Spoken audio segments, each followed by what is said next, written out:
So, what does technology have to do with trust? We know some of the ways that technology has hurt our trust. Can it help build it again? With the advancements of deep fake, image manipulation, we need technology to step in and do something differently. So what can Web 3.0 bring to the photography ecosystem? Joining us is Jonathan Dotan, a fellow at Stanford's Center for Blockchain Research and the Stanford Compression Forum. So Jonathan has deep expertise in applied strategy and policy for the decentralized web. And also, there's like a fun fact about Jonathan that you should know. He's over there. Hi, Jonathan. Jonathan was also a writer and producer on the show Silicon Valley. So I thought I would take this moment. Actually, Jonathan, come up here for a sec. Come up. He doesn't know this is happening. He doesn't know this is happening. We're going to build trust by you telling us everything that we should know about Hollywood and what it was like to produce a show, a comedy. So go ahead, tell us something that no one has ever heard before. No one has ever heard before. Kill your darlings. That's like a phrase that's often used. So the thing that you love the most, the story that you think is going to work the best, is the one you should be prepared to see shredded and killed. So. And how would you rank yourself among all the writers in the room? Easily the least talented and certainly the least funny. So, yeah. Well, thanks for joining us. Here's the clicker. You can start on your actual presentation now. All right, thanks. It's really great to be here, and I just wanted to commend the Catchlight team for putting this all together. I think this conversation is so vital. I'm really excited to have an interactive conversation with you all today. The other thing, which just to mention, is as I looked at the panelists and I looked at the fellows and all the people that are involved with Catchlight, I think the organization reflects a conversation and a diverse set of viewpoints that is really important. And if there's a theme today, it's really about how we might be able to use new technologies to integrate this. But I'd say that the community that you've built already, reflects so much of the progress that I would like to see in this space. So just want to commend you for that. So let's see if this clicker works, and I can take you through a couple slides, and then we can have a nice conversation.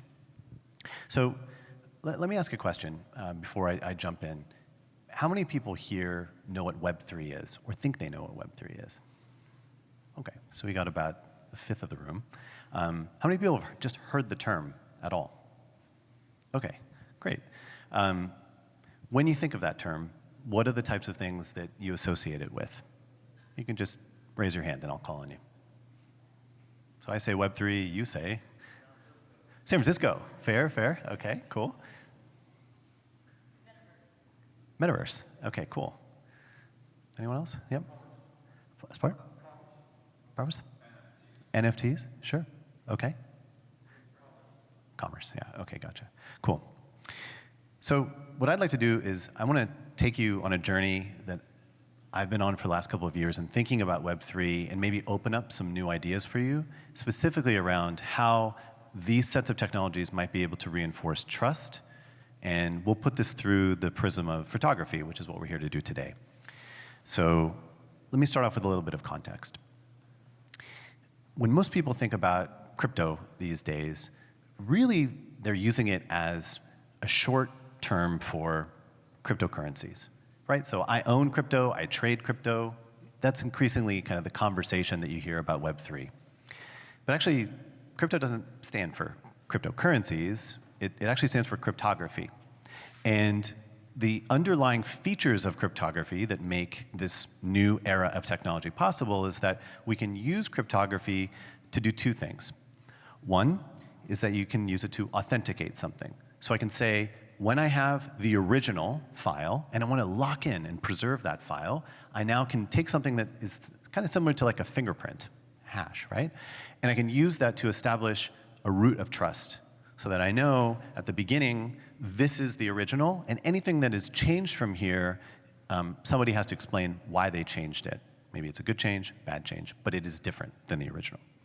The second thing you can do, of course, is that you can protect things. You can encrypt them, right? So cryptography can be used to ensure that if I have something that I want you to see and only you to see, I can use the technology to ensure that we share this information in a secure way. Okay, that's the basis of what we have here.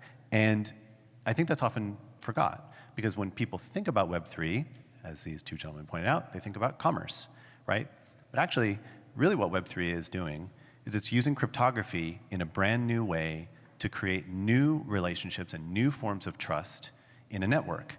Now that could be for things like a ledger where we exchange money between each other or assets between each other, but it could also be used to establish trust on information, right?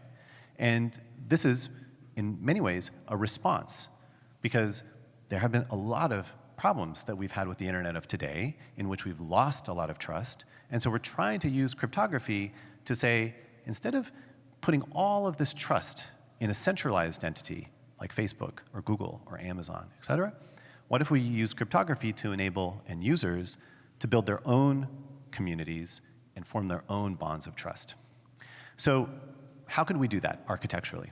Well, the internet of today is very similar, as it's turned out, to the original telecommunication networks that dominated this country, right? Where you have a centralized node, like AT&T, in which in order to make a phone call back in the day, you had to route all the information into AT&T, and then it would go out from there to the destination you wanted to go. That's very similar to the way in which you use something like Facebook today, or Google, or Amazon, et cetera. You rely on a centralized platform that's honestly not that different from this, right? And this was not a great solution back then, and it is definitely not a good solution right now. So what's the alternative? Well, the alternative is that you create a distributed network.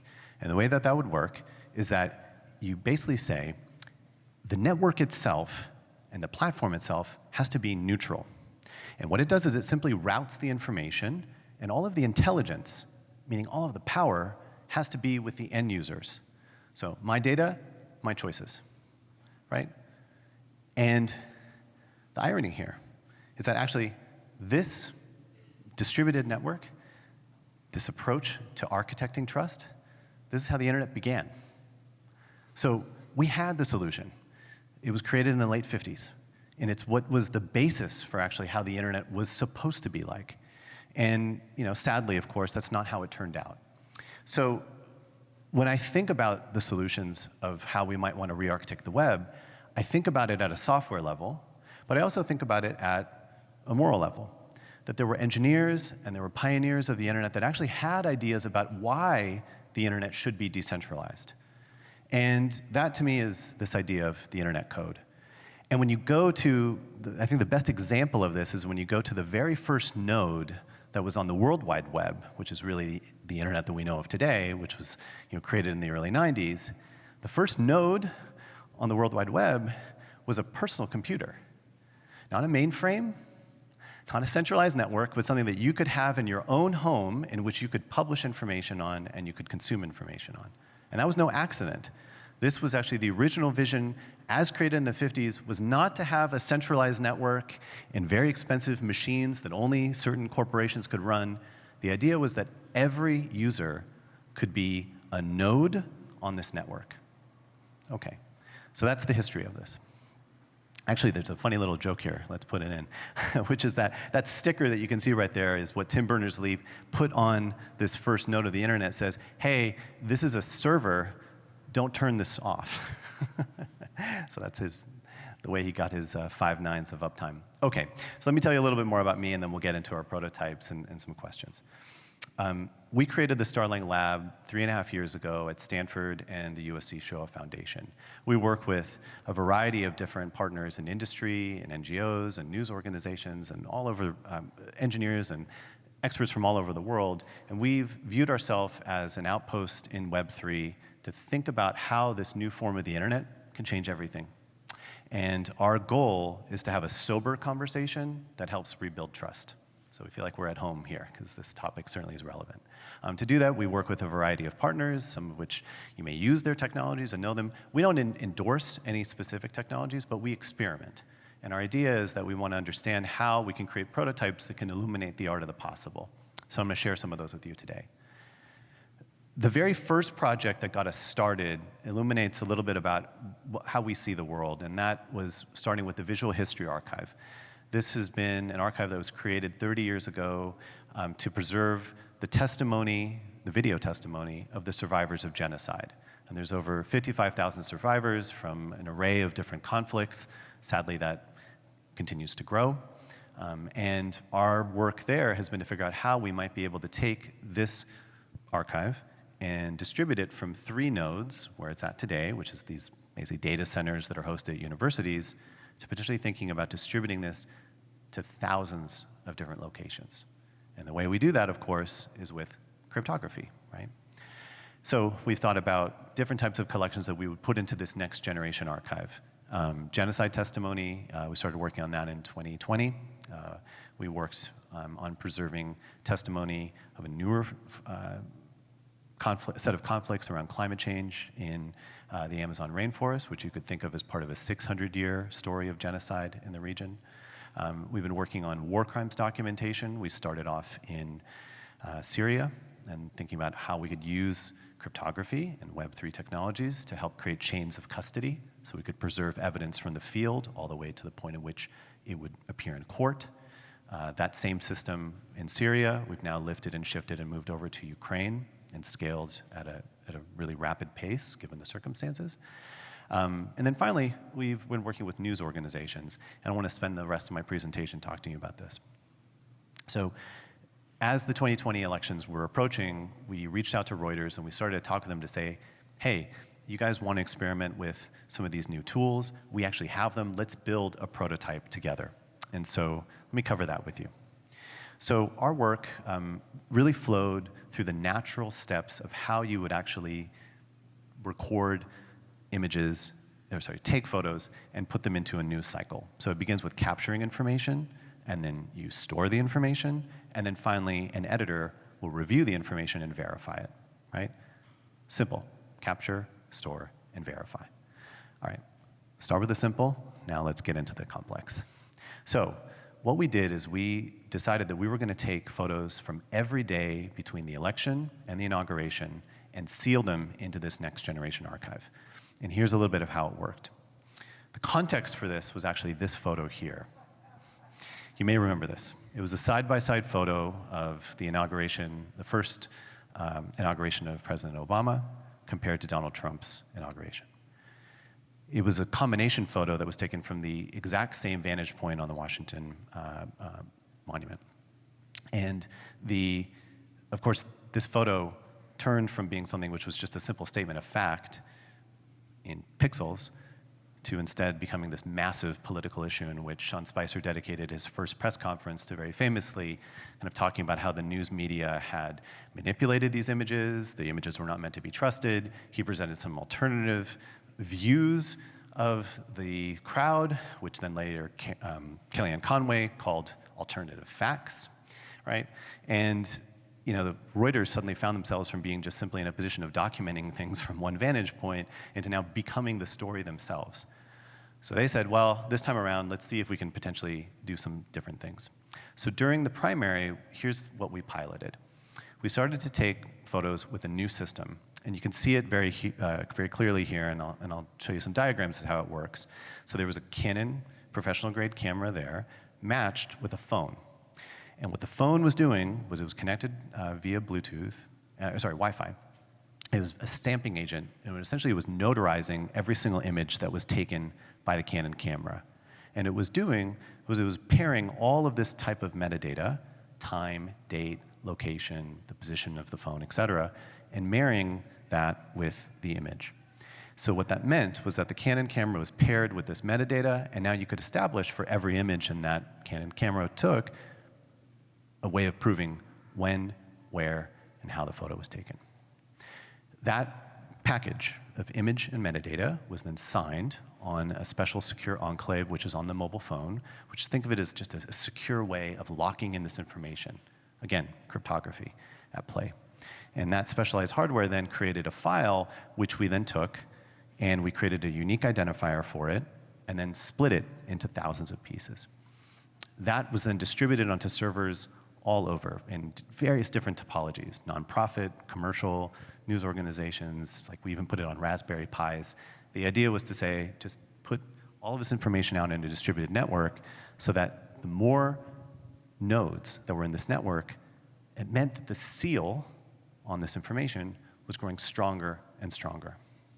And it meant that if you wanted to tamper with any of that information, you'd have to overcome not just one node, but thousands. Strength in numbers, really simple. Okay, the last step, of course, was that you would have people reviewing the images, which are at the Reuters headquarters in London. That information was then basically put into, the verification was put into a caption, and then you get a published photo. Okay, those are the steps: capture, store, and verify. Now, I'll show you how this worked. So you have here the photo that was taken. It goes into the Reuters CMS system. The information there, you can see, included all of the cryptography and the fancy things we did to lock in the file on the phone. And then what we did is we started to create various forms of attestations around the validity of this. So a caption, as an example. So in this case here, I just did a small demo where I changed the value of the caption. We push out of the Reuters CMS. We go into IBM's blockchain platform where we're using Hyperledger Fabric, which is an enterprise blockchain solution. And you can see that there. Seconds later, it gets posted. And then from there, it goes into a public blockchain solution where we can just show to the rest of the world this registration of the information happened at this time. So we don't reveal the actual data itself. That's actually encrypted. But we reveal to the world that we have this record of what happened, and that if someone wanted to audit it, here you have this basically a chain of custody of the photo. Okay. Last thing is we wanted to present it to end users. And so we worked with Adobe and the Linux Foundation to leverage some new technology where we actually took all of this information and we re-injected it back into the photograph. So you can see here, there's a small glyph there in the upper right-hand corner, the eye. You click on that, and now you can see the critical information we want. Who took the photo, where they took the photo, information around who signed this, basically who is the trusted authority that put this chain of custody together. And then we had links back to the decentralized web so you could see where it was stored on these decentralized systems.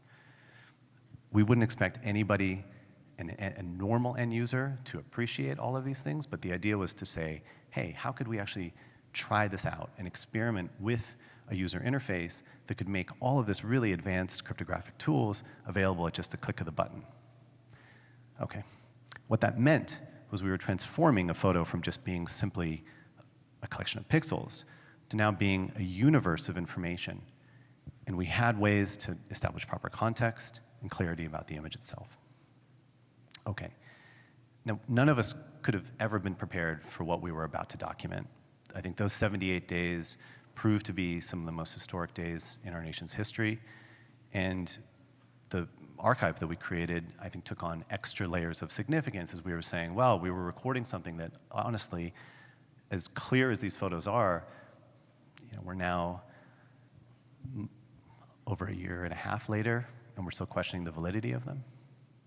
So you can say that we were using technology maybe in a way that was like belt and suspenders on top of belts and suspenders, but then where have we gotten in terms of our trust, right? It's clear that we need new ideas and new mechanisms to help reestablish trust, especially because probably one of the most disturbing outcomes of that day was that the people that were attacked were not just the lawmakers, but also the media themselves. Literally the words, "murder the media," inscrawled on our Capitol's doors. So I think something very powerful happened here because we started to realize that we could actually start a new conversation and use tools that are otherwise considered just for commerce. Potentially they might be the bedrock for a new way of using tools that could allow for people to establish trust, to understand what photography is in this chaotic digital era. And I think our big insight was that last step. So remember, we capture, we store, we verify. Our lesson was that we really wanted to have more verification going. So not just Reuters saying this is what happened, but potentially creating a web of knowledge around an image to help create more context and more clarity. In each of those types of attestations, they need to be on their own ledger. We don't want a single Orwellian ledger of truth. That's a terrible outcome. What we want is a distributed system. We want people to come together to form a set of consensus to say, I believe that this is what happened, here's my expertise, attach that to the image, and have that system not be brokered by a central platform like Facebook, but for everyone to have a chance to do it on their own. So what that means is that now, as you repeat that process of verification again and again, with everyone having their own networks, that's a new form of resiliency. It's a new form of trust. And it's a new way for us to come together to understand actually how we're going to preserve the news of today and the history of tomorrow. So this should resonate with this crowd, I think, because if I looked at some of the educational materials, this is actually the core of what has been advocated for a way of defeating misinformation, right? If you zoom in, it was number 3 there that got me really excited, right? Diversify your sources and open your mind. So if we can have integrity to say, these are what all these different sources say about an event, we as an end reader, we need help with reputation systems and knowledge around who's saying what and why they might matter, but we need to put the responsibility on the end user to start to integrate all of these different viewpoints. And I think that's one of the key lessons that the education that's being promoted here at Catchlight has emphasized, and I couldn't agree more with it. So I'll end with a couple of quick things, and we'll get to questions. So Web3 is going through its hype cycle now. We had a good run-up in November and December in which Web3 was going to save the world. January through March, it was like the root of all evil.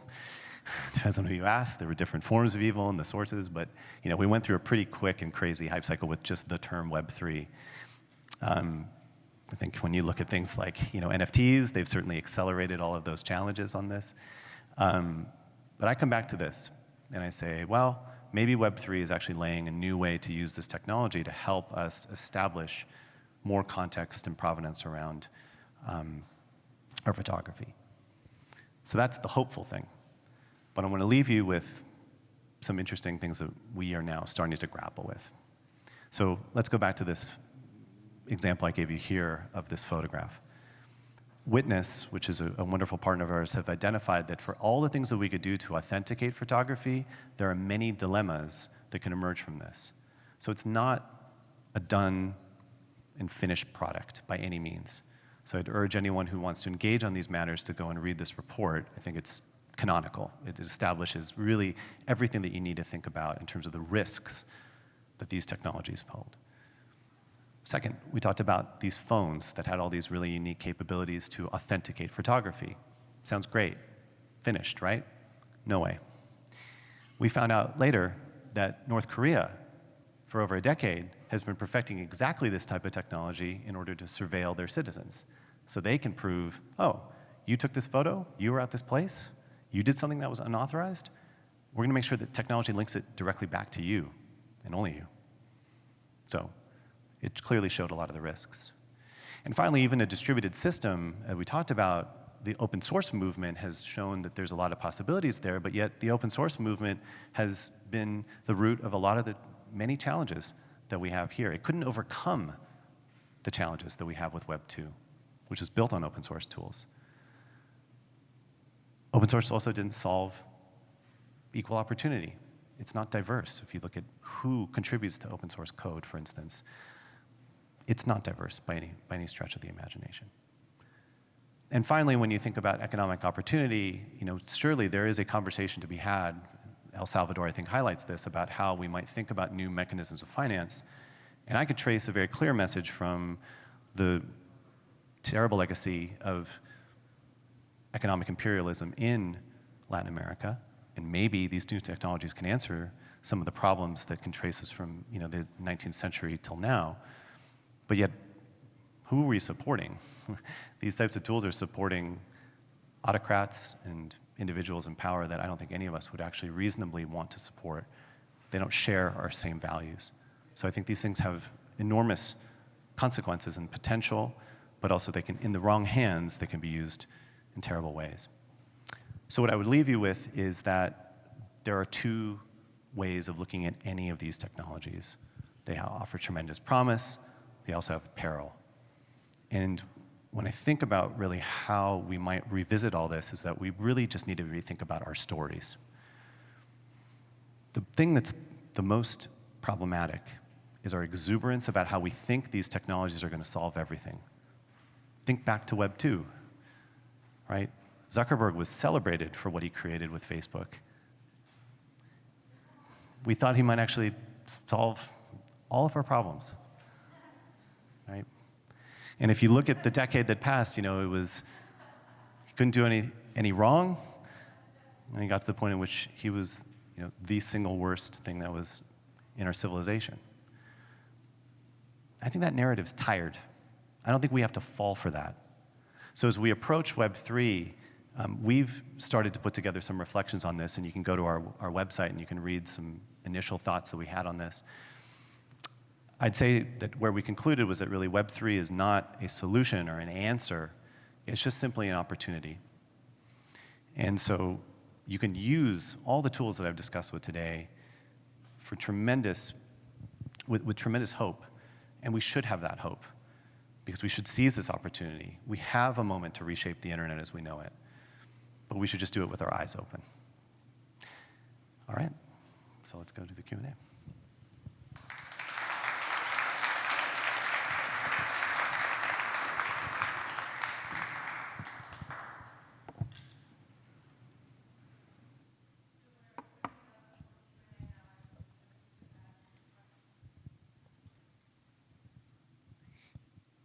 Are we handing out mics or? Okay, great.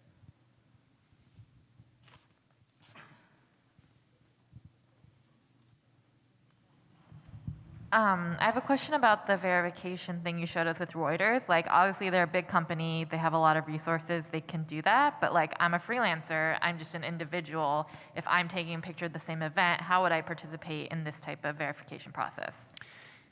Great question. So the tools we used, we purposefully tried to use things that were consumer-grade hardware that's cheap.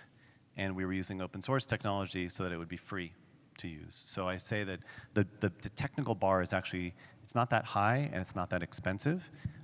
What has been interesting is to figure out how Reuters as an organization who works with freelancers, as an example, might be able to open up their systems so that people could use them as they create. We think of it as like zones of trust.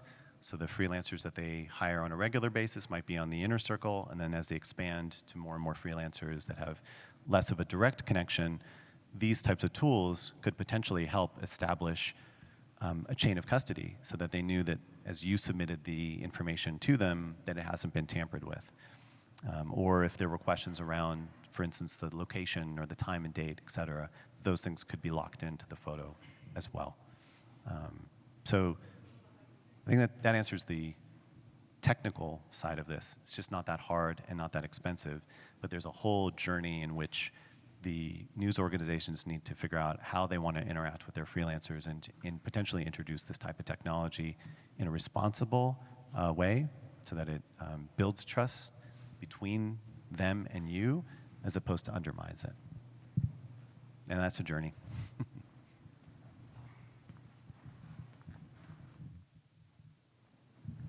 Hi, but it seems there needs to be a lot more to build trust. For example, one of the photos you showed was at the Capitol with a flashbang that Leah Mills photographed. And there was a lot of criticism from the right that that wasn't real and things like that. And I just quickly looked it up to make sure I got things right. It was actually a Fast Company article which talks about how she created the image, but it doesn't mention the system at all. So I had never heard of this system. And it might have helped a bit to have that, but her actually explaining what happened and providing context, I think builds trust more, though of course there are many people that still won't accept that. Yeah, so I think there's two things locked into that question, so let me try to answer them. So the first is we were quiet and deliberately quiet about this because we didn't want to inject our prototype into the news cycle, especially because we knew what had happened 40 years before. Our lab is experimenting with tools. We are not shipping product, we are not maintaining product, and Reuters understood everything we were doing as an experiment. So I think that explains a little bit why we didn't advocate a broad. Got it. Yeah, I mean, I think we've started to publicly talk about some of these things in ways that I think are helpful.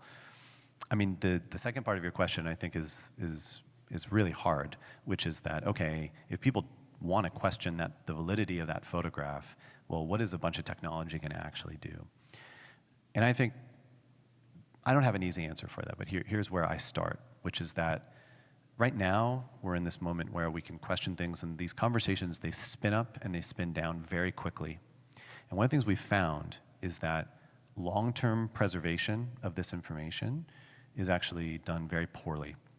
And so our horizon is not solving the immediate challenge of people saying, well, what's true and what's not in a political context? Our journey is with historians, and we want to say, how can we actually ensure that this information has been preserved, where we have additional tools to have a lot more confidence that we know that this image, for instance, was not changed in any way, or that the metadata around this image was preserved. And I think when you get into that domain, I know it sounds crazy, but the amount of content that is lost online, if you go back, it is staggering. And there are certain reporters that I work with who say that the vast majority of their reporting, because they work for, let's say, nonprofit organizations, is no longer accessible because their publications have gone bankrupt or they no longer exist.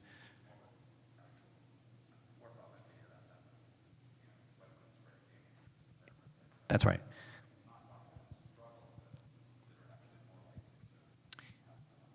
Right. The comment was made that it was that, broken web links and the maintenance of information, it seems like, well, it's just going to be there tomorrow, but actually it turns out that there's a lot of link rot and a lot of challenges in preserving information online. So that's really where our focus was with this prototype, was a long-term archive to say, how can we ensure that we really have new tools to preserve this chain of custody, solving the immediate question around the politicalization of the news, the challenges around trust between different news organizations and different communities that are impassioned and political, et cetera.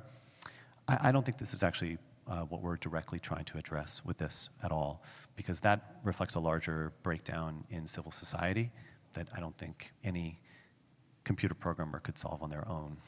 It's a much larger issue. But I do think that establishing some of the baseline around this can help create filtering mechanisms, some ideas around metadata to allow end users to start to get information so that as they engage in that type of political discourse, they may have more confidence that the information that they're presenting is truthful. So I think it can contribute, but by no means does it aim to solve that problem. Yes? So I'm just wondering, is there anything preventing bad actors from, say, verifying a photo that is fake? It sounds like the phone and the camera are sort of directly linked, so there's not really any room for shopping the picture in between. But what about, say, after that? Sure.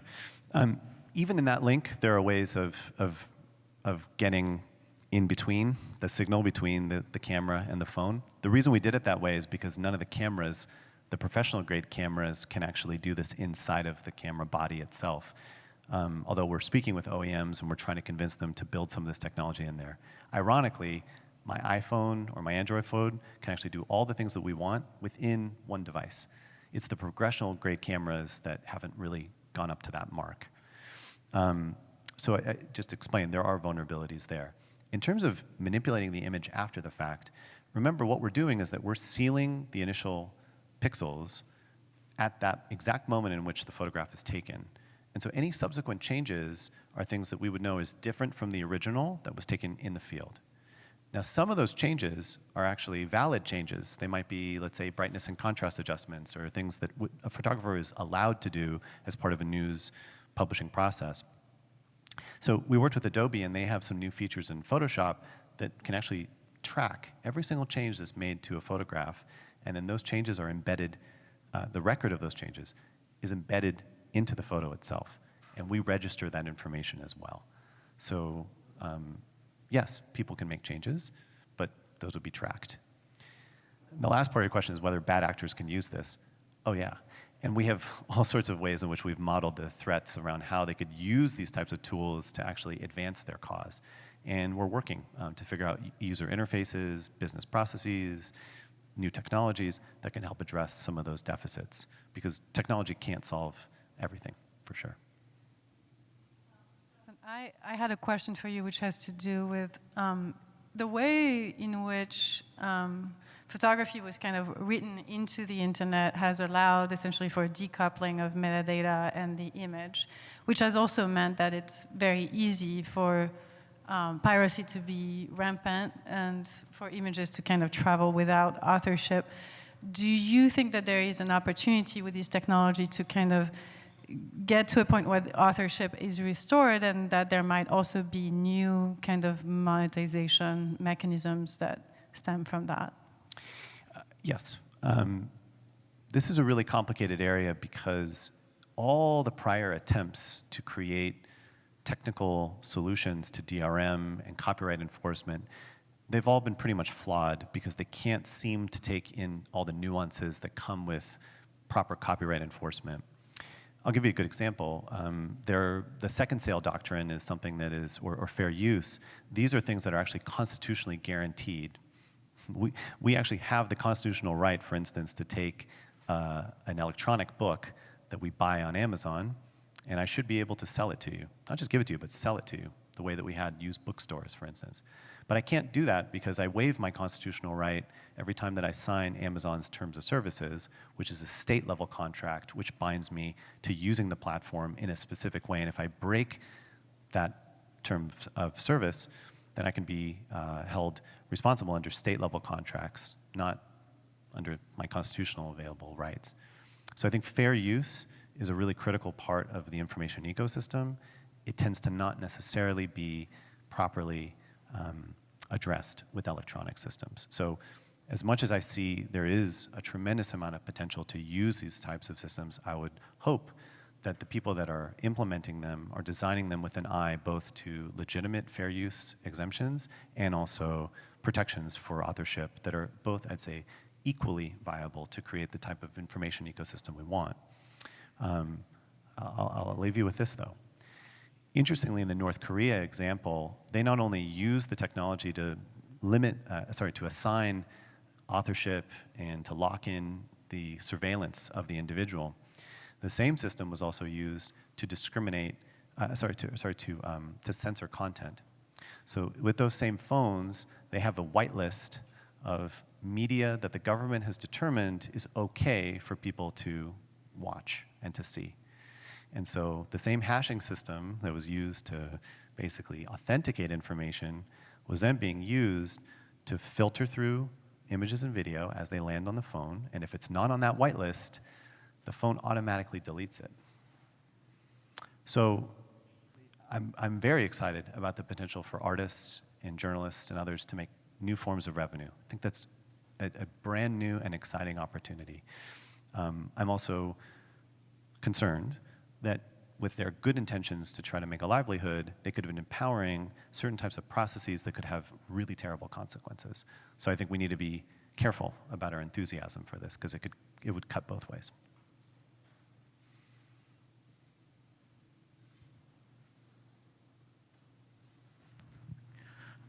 I have a question about the combination of technology with humanity. So, yeah, how much of this, especially a lot of these algorithms, are shaping the way we see reality? And are we going to have what do you think about that? What is the future of technology and humanity, do you think? That's an easy question. Wow. In our framework, we talk about capturing, storing, and verifying information. And it's no accident that the verification step is the last step. And it's no accident that, in our view, verification can only really be done by humans.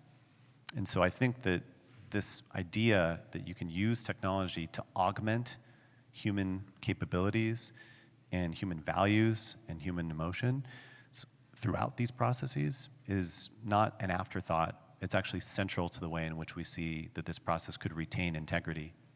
What I think is often missing is that, I talked a little bit about the origins of the internet. This is one of the things that people forget. the original vision of creating the internet was fused with the vision of creating a personal computer. The two were tied together. We want to have computers in people's homes and their grasp for every single type of consumer, and also for them to be networked together so that they could share information.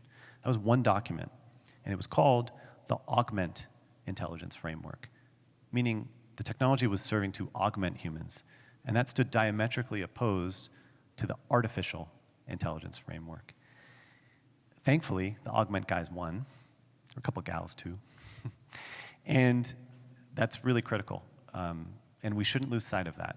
That's really the heritage of a lot of this technology, was that it was meant to really keep humans in the loop, not to replace them by any means.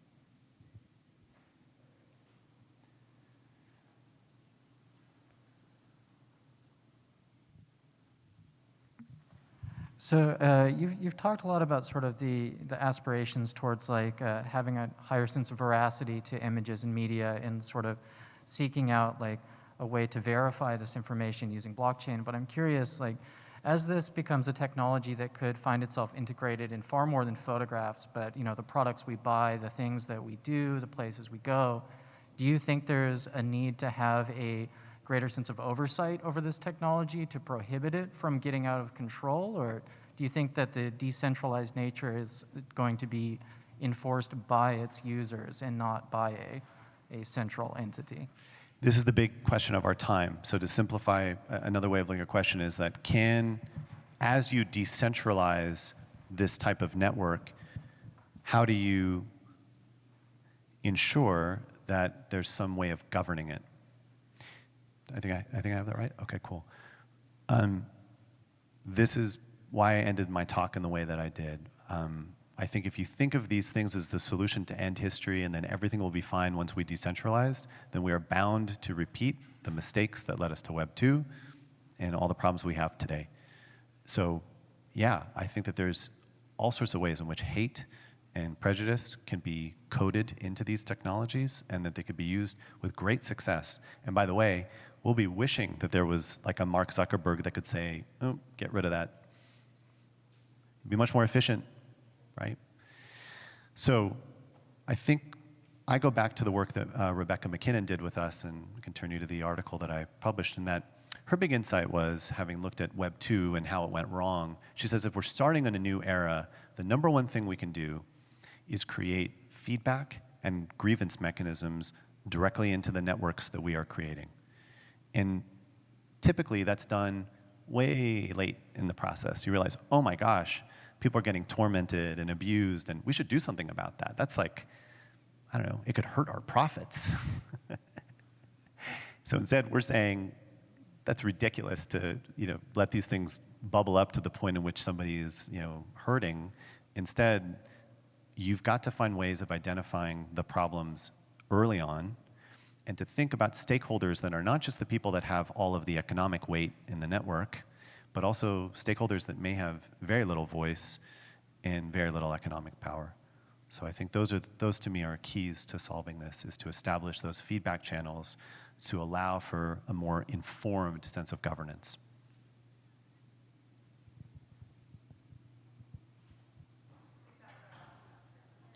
Okay, I'm around, happy to answer other questions. Thank you for having me here. Wonderful to be here. Thank you, Jonathan. That was really great. Thank you.